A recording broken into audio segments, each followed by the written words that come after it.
How to stop Roblox crashing. So hello viewers and welcome back to our YouTube channel, and in today's video I will be teaching you guys how to stop Roblox crashing. So without delaying any further, let's get started. So first of all, click and hold on to the Roblox application itself. Then here simply click on app info. Then here wait for a few seconds. After that, on the bottom right corner you can see an option named clear data. Simply click onto it. Then here simply click on clear cache. Then here click on OK. After that, check if your problem has been solved. If not, then again click on the clear all data. Then here simply click on OK. After that, all your data on the Roblox application will be deleted. If this doesn't fix your problem, then simply go back and go to the Play Store.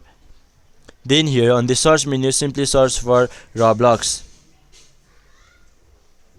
Then here check if any updates are available. If any updates are available, here on the play option you will see update instead, so simply make sure to update it. After following these very easy steps, your problem will be fixed.